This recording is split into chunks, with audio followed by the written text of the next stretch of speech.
Welcome to the new JFK show, number 260. And we're going to use our favorite timekeeper. It's our hourglass. All right, this is the 58th JFK Observance. And we happen to have the top JFK researcher in the world. He hates it when I say that, but we're going to go ahead and say it. Larry is the best, and he's going to be giving a talk in Dallas, I think via Zoom conference, and he's going to give you a taste of it tonight. Jim Fetzer, welcome back to the show. We haven't done one in a while, but I went to the Red Pill conference, and that's it. I'm getting back in the game. I've been kicking back too long. So, well, we took our pandemic break, Gary, and now we're coming back full steam. Larry, go ahead. Take it away. I know it's been a long time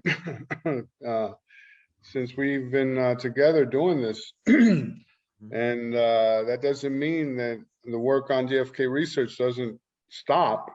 You know, a lot of diehards out there that are always plugging away on a daily basis, you know, and I know I'm amazed at some of the people that I know that they just have a passion, you know, for this, because what their number one goal is to get the final exoneration for Lee Oswald and justice for John Kennedy, whose presidency underwent a coup d'etat on November 22nd, 1963. So what I've been preaching all along in so many presentations and conferences, Jim and Gary, is the fact that technology, as technology has evolved now in the 21st century, is finally catching up to, you know, the evidence left behind by those who conspired, you know, in this event, the big event of the assassination of John Kennedy.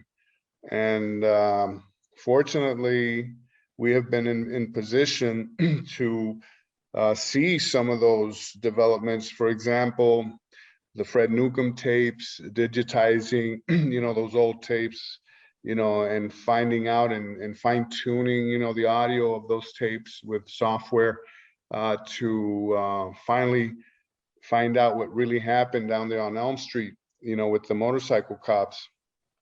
And the obvious consideration, which is the visual, the photographic film and everything, evidence that was left behind. That, of course, which was not snatched up by the FBI, you know, and the Dallas Police Department right after the assassination, as, you know, patriotic Americans were turning in, you know, all of this evidence, Jim. You know, it was amazing, you know, that we probably missed out on a lot of really good film and photographs, you know, showing Lee Oswald in the doorway and outside and whatever. So anyway, if you guys want to add something, you know, it's yeah, I wonder, I remember you said one time that every single photo that we were allowed to see from JFK was altered in some way. You still stand by that? Oh, and most absolutely, and especially now that Beverly Brunson is getting all the credit that she deserves, having been the only one, you know, in her class in the 60s and late 60s, is one of the first generation researchers to correspond with Harold Weisberg and tell him, look, everything here has been tainted. Everything here has been altered, you know? So, you know, you guys are on the wrong track here. You need to look at this, you know, in this manner. But unfortunately, Howard didn't, you know, think any of that. Obviously now, you know, she's been proven correct, Jim. You know, she was, you know, and a lot of credit is going to her. Yeah. I think a lot of it's due to you, Larry, by bringing to the fore what she had accomplished that had been lost to history until you resurrected it. So Absolutely. I say, well done, my friend. And our friends in Kansas have really picked up the baton on that one, Jim. You know, they've traced her entire life there, you know, and some very interesting tidbits coming out of that investigation as well. Yeah. But yeah, we want to I want to start out first with the backyard photos, because now everybody, there's a lot of attention being brought towards Oliver Stone and his movie. It's coming out on the 22nd. It's already being streamed. If you are a customer of Showtime, you can get it on demand. However, for those of us, you know, who don't have it, we'll probably get it on the 22nd. And it's written by Jim DiEugenio, and apparently, from what I understand, I've heard, it picks up on a lot of the information from the movie JFK. And within some of the information coming out, they present the backyard photos, and I was told by somebody who saw it a couple of times that they focus, one of the focus on the backyard photos is the rings, either on left or right hand, and the watch of the three backyard photos, which were CE 133A, 133B, and 133C. A and B having been found in Ruth Payne's garage, and C having been found 13 years later among the possessions of Roscoe White. All right. So now that we have all three of the composites, because that's what I'm going to call them, now as we presented, I think 3 years ago with Amy Joyce, who first discovered that situation, you know, about the rings being, you know, on different hands. And if this was all taken in supposedly these were taken by Marina, which I don't believe at all, in one sitting. So then how could this happen? You know, how can, and I'm going to show it to you here in a minute. I think I already have it running. Let's see. Yeah, just real quickly, Beverly Brunson and these shows that Larry are talking about can all be found at 153news.net. If you go there, we have a complete show on Beverly Brunson, one of the early researchers, and was just dead on with a lot of it. And a lot of things that Larry comes through with is just actually reconfirming a lot of Beverly Brunson's work, among others, of course. And now that you mention that, because we do have to mention Jack White, and Jim, who knew Jack personally, knows, you know, how Jack, the amount of work that Jack put into the backyard photo investigation. And we're gonna go through one of the slides where something that Jack discovered, and yeah, you know, it's not only Jack, but also we always talk about the Garrison tapes by John Barber, and in that investigation, in that video, Stephen Jaffe discovered also that the backyard photos had issues, and where he found that the same photo, the same face features, you know, around the part inside of the face were used on all three of the photos, and that only a little bit of airbrushing and tilting here and there were the reason that they looked different. And he made transparencies, and he overlaid one on top of the other in a similar fashion to what we now do digitally. So as we all know, this happened, you know, this all came out when Life magazine, I actually ordered this copy to have it. It's not too expensive. You can get it on eBay. And of course, this convicted Lee in, you know, in the public opinion. I mean, who would be so stupid, I mean, to go ahead and do this? I mean, this even to think about why somebody would go to the extent of taking pictures of himself, you know, as if he knew well before the event he was going to use the rifle for JFK and the revolver, for JD Tippit. I mean, it's just so ridiculous. And the Jim? communist newspapers, just for good Right, measure. right.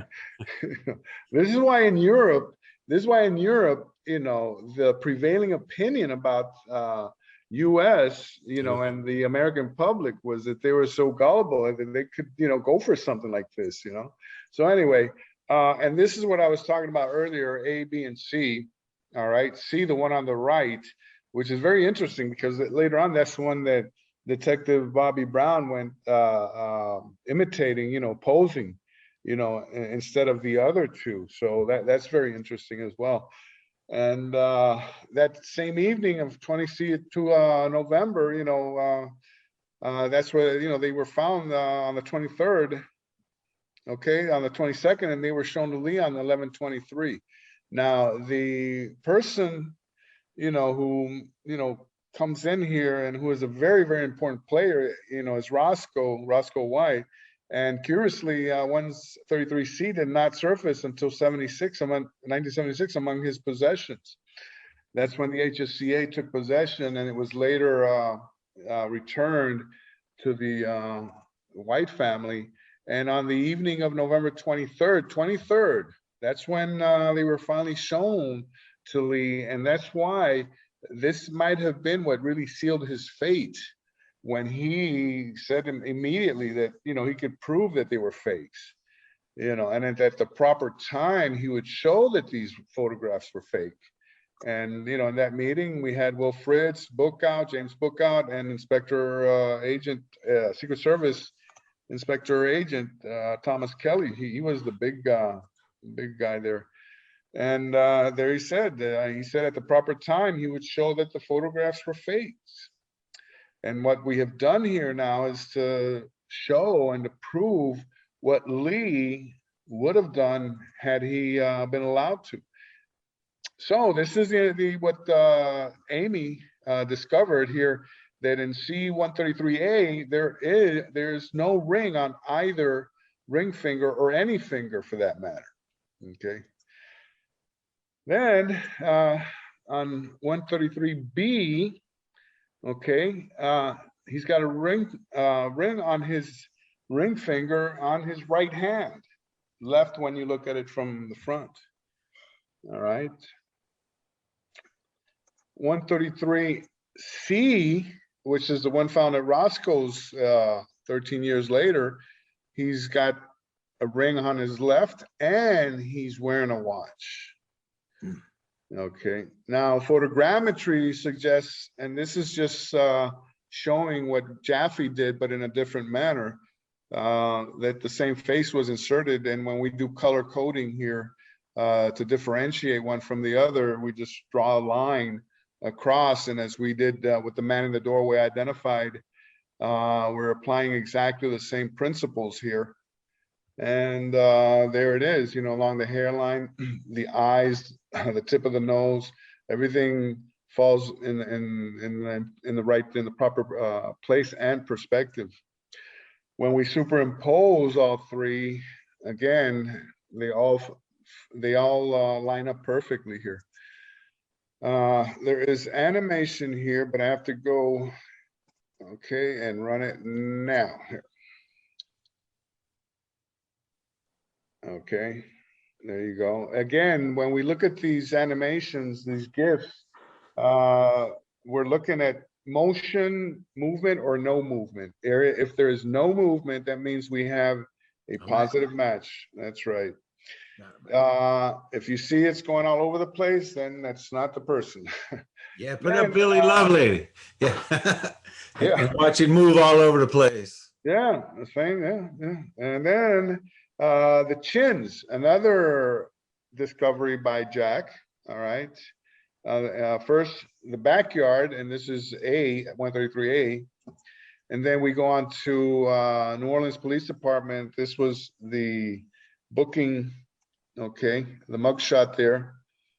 And after the fracas with Bringuier on August the 9th, that summer. Okay, then we have the DPD 1122. Again, chins have a very noticeable cleft there. All right, there and there. Okay. Another thing you can see by this picture how they beat the crap out of him. You know, that's the those are cuts here, but that's mercurochrome that they put. You know, remember? I don't know. Yeah, I remember that There you go. little red bottle. Yeah. Little That's right. glass. That's what mommy used to do away with the boo-boos. All right, so then here's a side by side, and it doesn't take a rocket scientist here, you know, to determine here that, you know, there is a big problem, nasty problem here. Okay, not the same chin. Then when we do overlays, you know, of that same New Orleans photograph onto C133A, this is the results. Okay, and I'm going to show you something very interesting in a minute here. But from this perspective, you know, all of the excess is on the right hand or left when you're looking, you know, from the front. Okay, and you've got all of this around that is not Lee Oswald, even though the eyes, the nose, and the mouth line up perfectly. Okay, and especially we're talking about the interpupillary distance, and when we set those, and here's the GIF that's going to run now. Okay, you can see that those line up perfectly here. Look at the eyes, nose, and mouth do not move at all here. Yeah. All right, so but you have the problem of this big bulging head, you know, that is not right at all, and the neck, you know, and so, you know, the interpupillary distance reveals a fake. Okay, and again, notice how the cleft just shows up, you know, automatically, you know, from that flat chin moving forward there. So, and then again, talking about C133C, CE, what's interesting is that the pose, okay, is not the same one as A or B, but it is the same one of C, which wasn't found until 13 years later. Okay, so what gives here, you know? Remember when we went there in 2014, you know, on that trip that all three of us took, remember? It remarkably looks the same. Yeah, Jim had his arm in a sling because, oh man, remember that? Yes, I do, sir. Jim. Yes. Yeah. That was a Yeah. great trip. Yeah, man, that was a lot of road time that we had there, boy. Okay, so then here's another version of that. Notice how he went several times to take that same picture, you know. So then we have the ghost image, which is the same pose but with nobody in it. All right, so. Yeah. Then we have Roscoe, good old chameleon, you know, like what was Boy George? There you go. Become a chameleon. There you go. Okay, and I mean, you look at each one of these, and they look different, each one from the other. You know, it's amazing. So Roscoe was trained in photography, ladies and gentlemen, having been hired in that capacity by the Dallas Police Department on October the 7th, 1963. Only weeks before the assassination, Roscoe took pride in his photographic skills and was in the habit of altering the faces of people in photographs. His relatives thought it curious that he went to the trouble of erasing the faces of all the people in his pictures. They wondered where he had learned to do that, but naturally he never offered any explanation. After 8 months, Roscoe was finally classified a mechanic and remained in the Max Motor Pool and continued sending home doctored photographs he had taken and developed himself. This document has a lot of more information in it, okay, regarding what Roscoe was up to right after the assassination, and where he might have had a hand in what happened to Officer Tippit. In fact, in his diary, there was supposed to be an annotation that he had killed a cop that day. All right. And then him and Tippit, in that same document, it says that they were neighbors, front neighbors, and they were good friends. Okay. And right after the assassination, Roscoe went and collected his family and tore out of town. And he was gone for a couple of weeks. In fact, it was Ricky's birthday. Okay. And this was spent, in all this upheaval, post-assassination. And he didn't even go to his best friend's funeral or anything like that. All right. Now, that's what's in the document. If this is true or not, whatever. But it does seem, very, very plausible.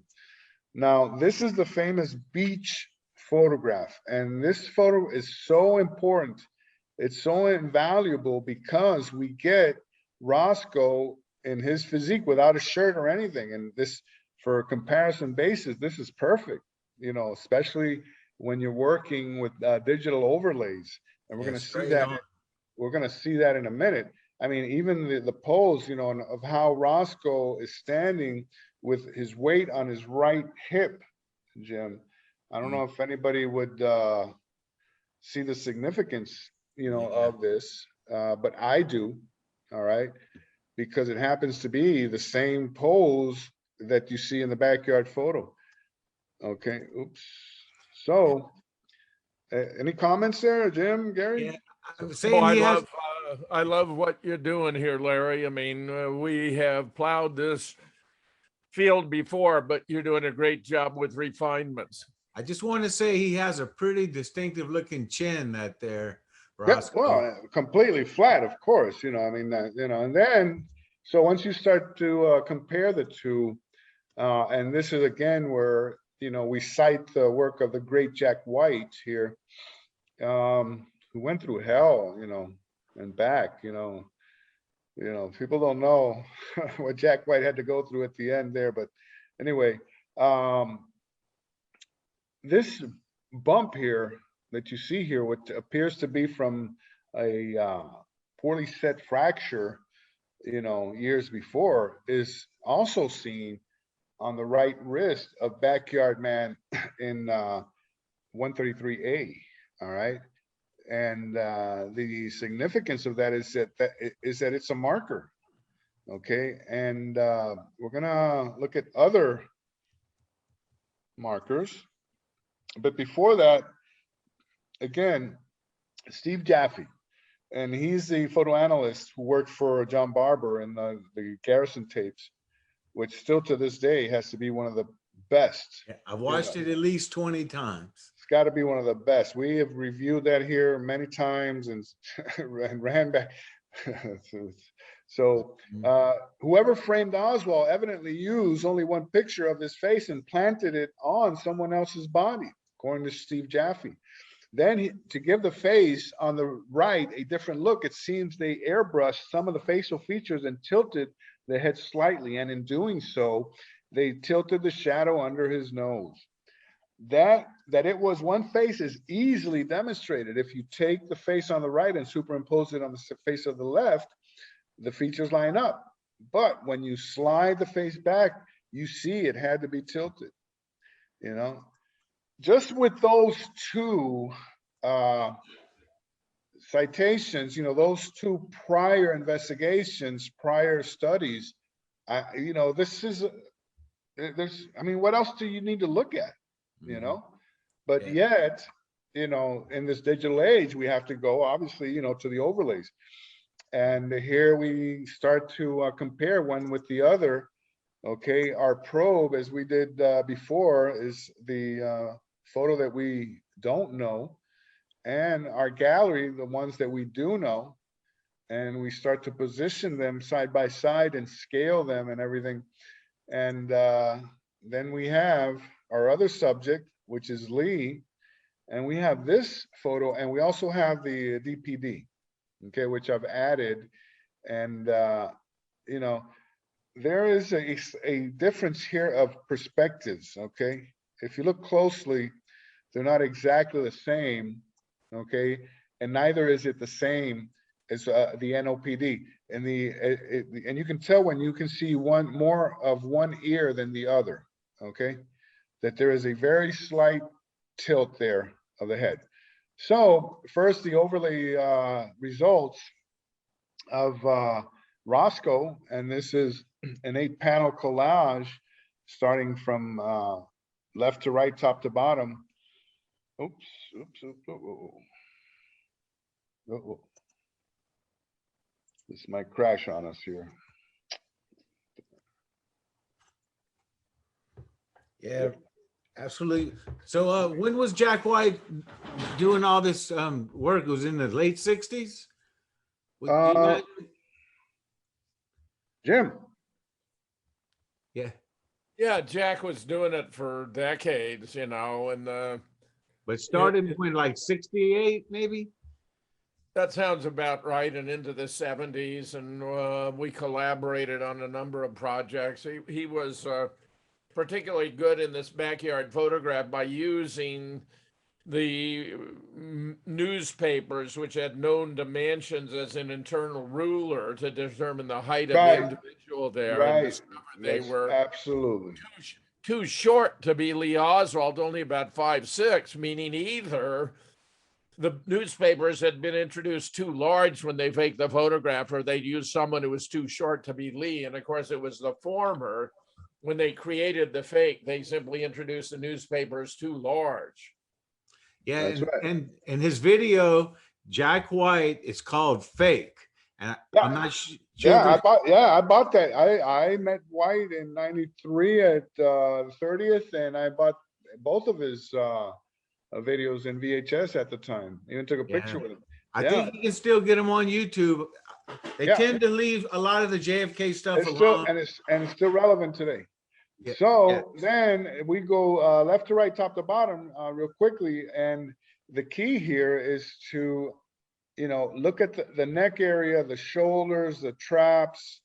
You know, as you go further down, you see the upper chest area, okay, and you continue, and as you look, everything fits. Everything fits perfectly in the place. The shoulders, you know, the thick bull neck there. Neck.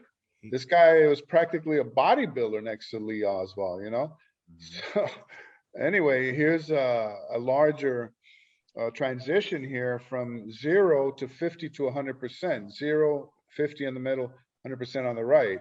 And as you can see here, I like to focus here on the head, you know, the size of the head. As you can see, you know, it fills it up, you know, perfectly, you know. And then the thick neck. I mean, you don't even have to do any adjustments here. Once you get the eyes, you know, the head lined up and the shoulders, the neck, you can see, you know, is way thicker than Lee's. And then of course the chins, you know, which is completely flat, you know, from one and the other. And let me just go here and we can run this one. And here's the animation. Again, no movement whatsoever. Okay, and look in the armpit area on both sides. You can see, you know, exact matches. You know, not on the one side on the right, but the one on the left, which corresponds to the right, left when you're looking from the front. And that's a very good marker right there as well. And here we do a little close-up. Okay, again, the neck, you know, here we're not even taking into consideration from the chin up. We're looking at neck, okay, shoulders, traps, chest, you know, going all the way down. And I think, you know, it's beyond any reasonable doubt that it is the same individual. Yeah, Roscoe White, you're guilty of framing Lee Oswald. Yeah, the implications are incredible, aren't they? Then, of course, you know, when we compare, you know, scrawny Lee, who at the time was weighing what, 130, maybe 131, you know, having gone through what he went through, you know, the weekend of the assassination, you know. And you can see, you know, the shoulders, Lee's shoulders closer to the head area.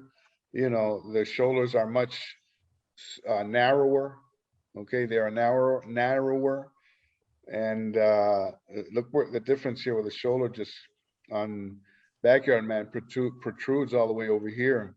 Okay, and of course, you know, completely different. Here's an animation quickly. I'll make sure we're good on time. Jumping all over the place. And then here are the new ones with DPD. And we've included the grid here to assist in the measurement. Oops, let's go here. Okay, again, if you look here where I have the mouse, okay, this is where Lee's head is, and then this is where the where Roscoe's is. Let's call him Roscoe already. We don't have to, but here the excess protruding is on the right side, and it's because of the perspective, you know, of Lee. When we line up the neck and the ear here, you know, that now we have all this bulging on the right side. I found that to be, you know, very, very interesting. And here, without the red grid, again, you know, you see all of this excess. And here's a close-up, a little bit of a close-up. Okay. I mean, it goes all the way like this. I'm tracing it right now. All of this here, and then here, and then the neck over here. Again, with the grid. And here's a side-by-side, you know, so you can compare. Then we have a close-up of that grid. And again, showing here, okay, right here with the grid intersects here, we have the end of his head. And then on the in the background on the overlay, it extends all the way over here. And then it goes all the way around here. Okay, here's one where the turquoise or the aqua outline is Lee. Okay, to give you a better idea. And then obviously you can see all the excess. And here's a 4-panel. So that takes care of that. Wow. Pretty Any, compelling evidence there. well, the thing is that now that we have this big movie coming out, we have already been discussing this now for 3 years, you know, so I want to run this real quickly here. I want to show you, let's go here. You know any of the other themes of this new movie? What else it presents other than? No, not much, not much. They're holding it close to the vest, I guess. We'll know Okay, soon. I wanna take you here. Can you see that? Yes, we can. Okay, we're in Blender now, and this is the Harper.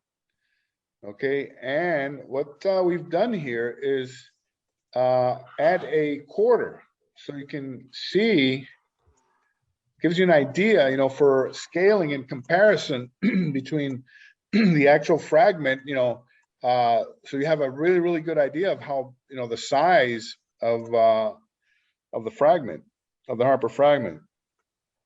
And when we look at it through the camera, and let's see if we can.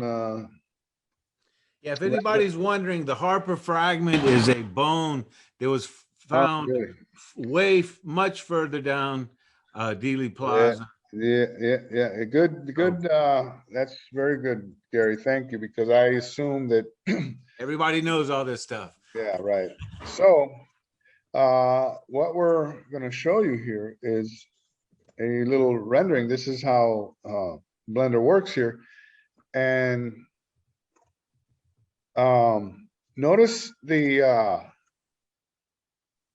surface, how the surface is enhanced here with Blender, and the techniques of raising those little indentations and pocks and marks and everything, the foramina, you know, on the inside of the skull, okay, which is what the Harper fragment, and I'll show you something here. Might have to stop, okay, and I'm gonna get back in. Okay, you see this? This is the Harper fragment as seen in Commission Document 1269. All right, completely flat, completely, I mean, doesn't have any personality at all.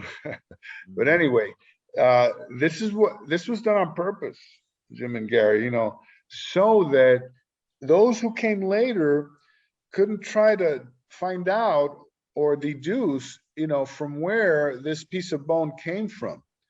Now, as we know that there was supposedly a CSI operation going there in Dealey Plaza after the assassination, so they must have, or they should have, combed every last centimeter of Dealey Plaza, the infield and everything, for bullets, fragments, whatever. Okay, and then it isn't until the next day, 5 p.m., 6 p.m., that Billy Harper finds this piece of bone where Gary mentioned, you know, further down the motorcade route down there, you know, towards the triple overpass. And the first thing, and let me also add this: the only reason we know it existed is because he took it to his, I believe it was his father, who was a doctor there at the hospital, and pathology went, and they took pictures of it. So there was already a record, you know, of the fragment. Okay, so I think it was his uncle, but yeah, you got the yeah, right his idea. uncle, yeah, right, yeah, his uncle, right, his uncle, and you know, so that's the only reason that we knew that it existed. So they went ahead and processed it and whatever, you know, and this is what we got in the Warren Commission, this piece of crap. So anyway, after seeing that, I'm going to show you what it really looks like. Not this.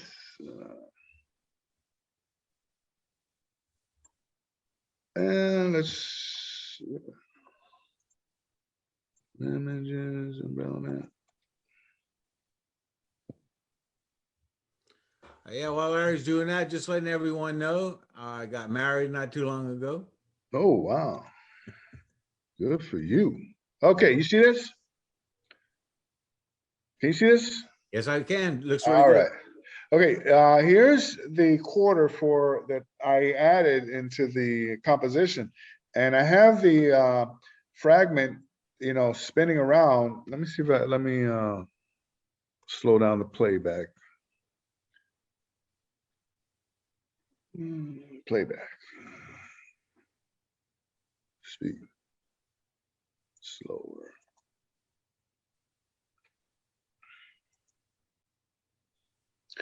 All right, that's okay.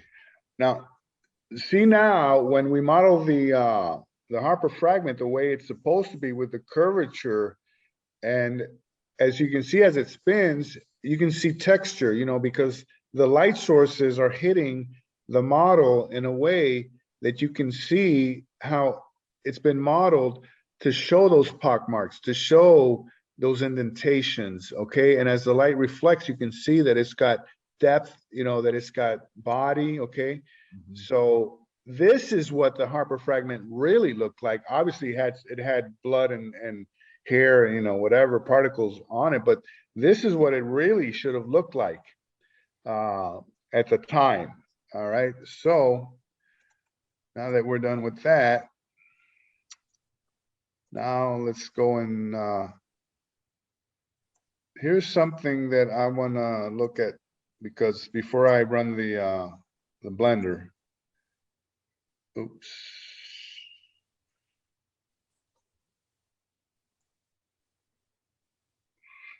Can you see that? No? Not yet. All right, let me get the screen share now. Okay, you see that, right? Yeah. Jim knows. Who's that? Who's that? Who that?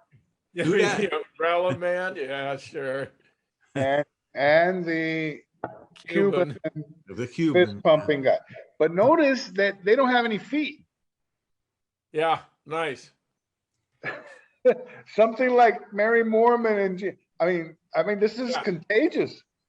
Yes. Mm-hmm. Isn't that Funny. amazing? To deny Mary and Jean were in the street, they had to go to manipulations. And here, this is very odd, Larry. Yeah. So this is again the same thing going on here. Of two of the most suspicious characters in Dealey Plaza that day. All right. Now let's take a trip into Dealey Plaza here. Crazy. Let me just go here. And not only that, he also had a walkie-talkie, in his back pocket, the Cuban guy. Mm-hmm. So that's more than odd. Okay. Okay, here we go.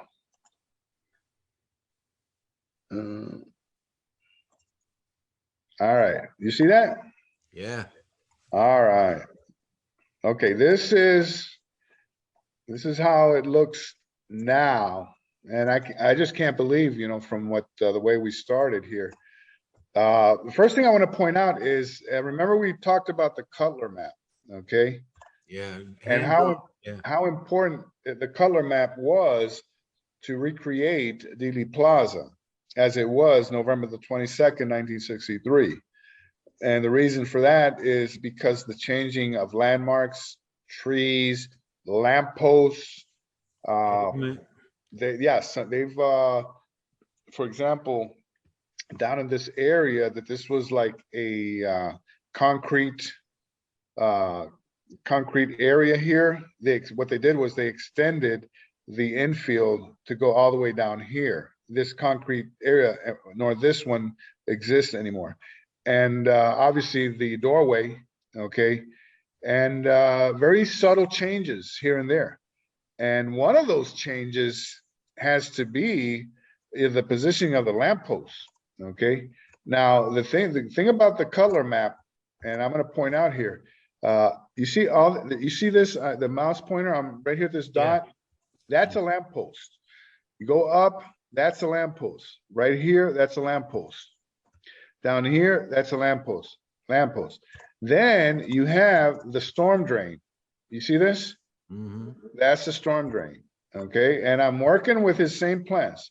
That's a storm drain. That's a storm drain. Here's another one here and here. So this is how the storm drains ran, and they're completely connected, obviously, one to the other. Okay. And but then you keep going and you see nothing but lampposts. So we've had to, let me get back to my layer here. So when we get to our model here now, we have to add all of these lampposts, and that's what we have done, and we have continued to add in details so that the Dealey Plaza virtual composition is almost finished. And then what I just wanted to do here is I've added a few cameras here and there, and I wanted to show you guys what happens. For example, if this is the top of the TSBD, so I put a camera on the ledge up here at the top here, and one here on the west, and one on the east end, which is above the 6th floor. All right, and just looking at what ifs and angles, which then you start to get some very interesting perspectives. So I'm just going to run this render here real quick, and it's not going to be too, so I got it on 10 on the sampling. It's not going to be the resolution, but it's going to be good enough. And what we do here is we tell Blender to give us a rendering of the scene. Okay. in that composition that as seen through that camera. I think by now I've got about 50 cameras in that compilation, a lot of different perspectives, but which I thought was a very, very logical question. He said, have you tried to trace or track the bullet that hit James Tague? You know, from where that might have come, you know, using Blender. And I'm saying, wow, I was taken aback. I said, wow, that's interesting. Yeah, we can do that. So anyway, this is what you would have seen from the roof of the TSBD from the west end there, okay?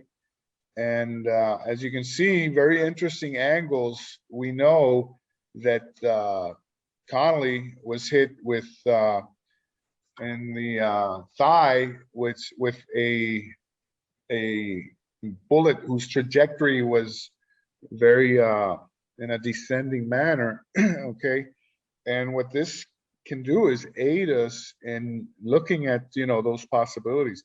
Obviously, again, this the scene that is being presented here is as of Z255 equal to the Alton 6, okay, where, you know, all the cars would have been further up Elm Street, you know, obviously, you know, so I have to, you know, make that distinction, all right?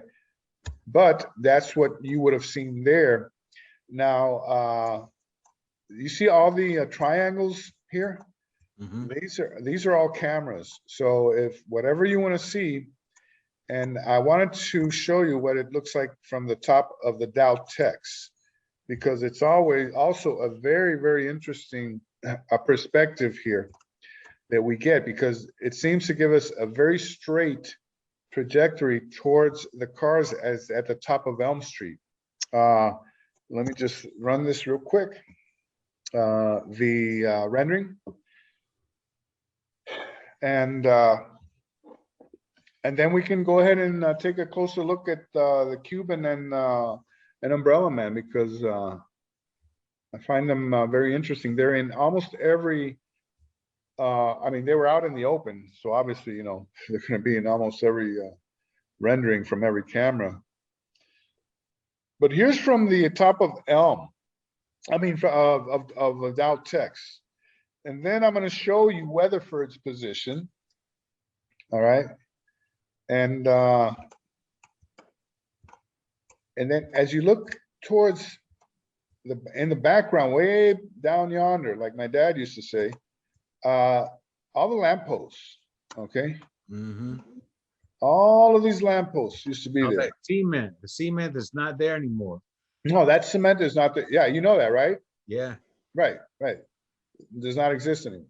It almost looks like from the records building, but so yeah, I'm that's gonna show without- that, right, and that's what exactly my next move here. All right, so we're gonna go over here. Oops, that's 6. Here we go. Yeah, I want to see that camera. That's right here. It's on the roof. Here it is. And let's take a peek there. That's the perspective from that one. See, it wasn't as good as the Dow Tex. Well, you know, that's why this is important, because this, you know, gives us other alternatives. You know, it doesn't mean that that's what really happened, you know, but you get more information here, and it's gonna pop up right now. And there's our two friends here, Mr. Umbrella and Mr. Cuban guy. Yeah, who's the hottie there with the camera, with the dress on? That's either Maggie or Ann. Okay. The verdict is still out on that. Okay.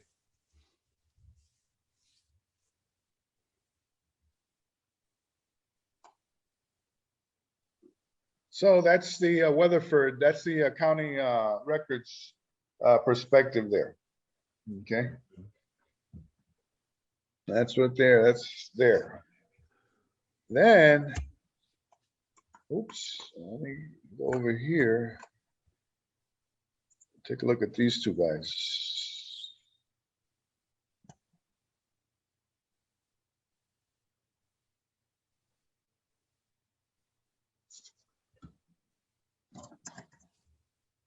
All right.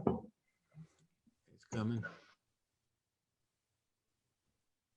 So basically, now that the composition, and by the way, we had an architect that reviewed this work, who saw the presentation from the JFK project, and he said that it was very good, that it was the best model of Dealey Plaza that he had seen.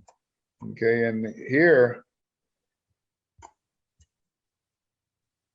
we've got our two subjects. Now, what's your take on that umbrella thing, Jim? On the Well, umbrella. I always believed that as long as he was pumping the umbrella, which was visible from all the shooter locations, the target was still alive, so you should continue the sequence. Mhm. And what about that theory that it might have been some kind of weapon? I don't buy that, but you know, I think Ralph may be into it, but I've never believed it was a type of weapon, Larry. That's never Right. been plausible to me. No, I mean, The yeah. range would have been way too much for something like that. I mean, you'd have had to do something like point it at the president. There's just too many things that would have had to been noticeable to do that. And in front of so many people, they didn't really know how many people were going to really be there.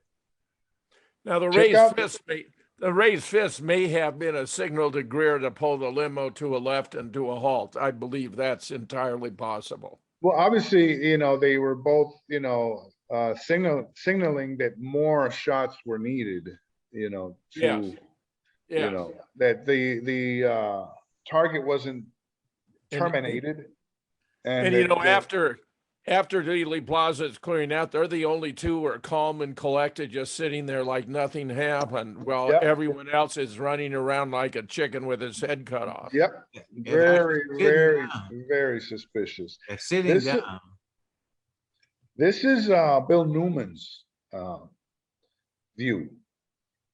All right. This is a camera that I placed right at Bill's face. And it just, you know, you can imagine 255, so 313, he was completely abreast of Bill Newman. So he had front row tickets, Yeah. you know, for that one, you know. Very interesting, this one here. Yeah, And again, yeah, the Newmans are the ones you see in the Zapruder film that are on top of their children. They're you can still catch them in Dealey Plaza once a year. They'll come out. oh, you know, and then of course, Zapruder. yeah, Zapruders.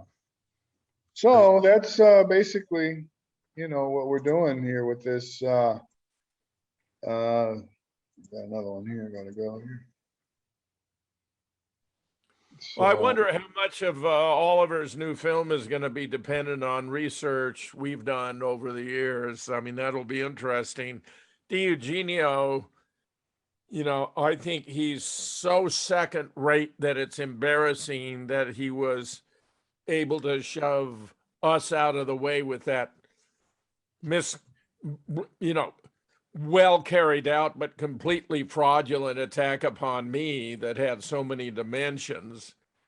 I should have written to Oliver at the time and told him something peculiar is going on here, and if it's as I surmise, and this is an attempt for him to muscle in by moving out those who are the real experts on the assassination, and it worked.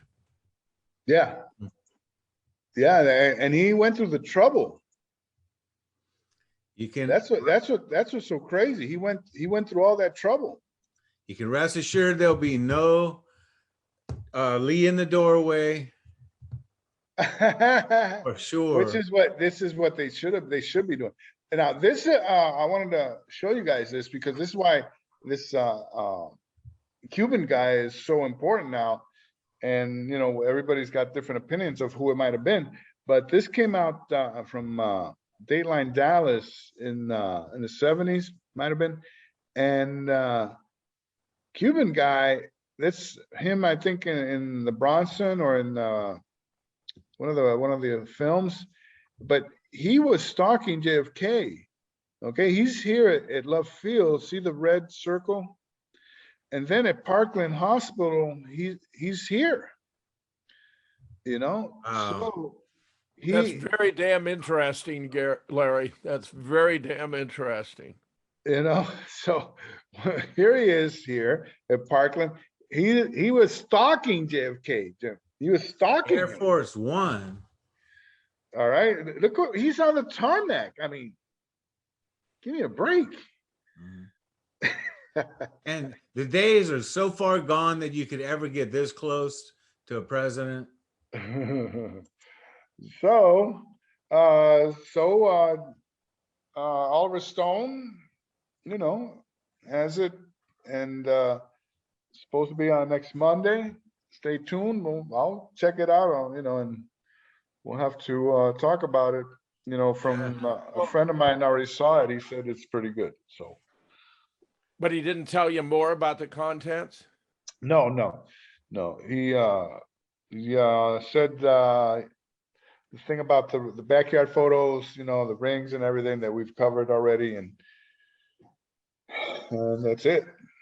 So it's, you know, we're on the 50th anniversary, and we know now, with especially, you know, the information about the Cuban presidents being CIA assets, Mexican, you know, Mexican, you said, yeah. right, Mexican presidents in the pocket, you know, of Win Scott down there, you know, for 18 years. Yeah. I mean, so anybody. Larry, what does Judith do with that? As you know, she shit bricks when we had her on here, and I explained to her the only issue on which I disagreed with her was that Lee had not gone to Mexico City, and she practically had a meltdown. Well, now you've proven it beyond any doubt whatsoever. What's her position going to be? I don't know. It's pretty strange. Yeah.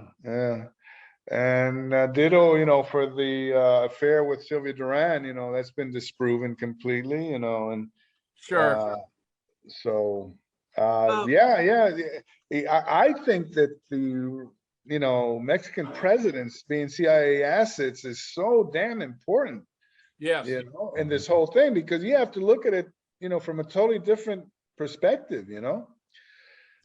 Knowing that they were in charge of the Sylvia Duran interrogations, you know, that they beat the crap out of her, you know, and that her final affidavit statement disappeared from the CIA archives, you know, and that, you know, they've kept her locked away, you know, for so many years, and that we now know that, you know, Mexico City was a cauldron, you know, of Cold War operatives going back and forth, you know, and no one will ever equal the work you've done on Mexico City, Larry. It's just spectacular. Yeah. Thank you. I do have one thing to say for Judy. I don't think we've really looked at it this way. Judy was in love. All right. So when women are in love, they tend to do, you know, silly things. So maybe, you know, the affair part and him being in, you know, I don't know. That sounds plausible, Gary, up to the point when, after my presentation, she disrupts the discussion, claims or implies I might be taken to be anti-Semitic. And when she had spoken for years about wanting to give me and David a Lifetime Achievement Award, I pointed out to her we'd be there together and it would be a suitable occasion. Instead, she gives a Lifetime Achievement Award to Robert Groden, who's devoted himself to framing Lee. I mean, this is just embarrassingly bad. I cannot forgive her for that. That is just inexcusable. I think she just wants to be on his good side. On Groden's good side? Yeah. Why the hell would anyone want to be on Groden's good side? Thank you. Thank you. He's a rat. He's You continue to do terrific work, my friend. Yeah. He's one of the reasons, he was one of the reasons why, the case, bogged down, for so long, because, he, like you explain in your book, he, kept the slides, for so long and monopolized evidence, and just wanted to keep it away from other researchers, and Maybe she can give him a second Lifetime Achievement Award. Unbelievable, Gary. Gary, this has been wonderful. Well, what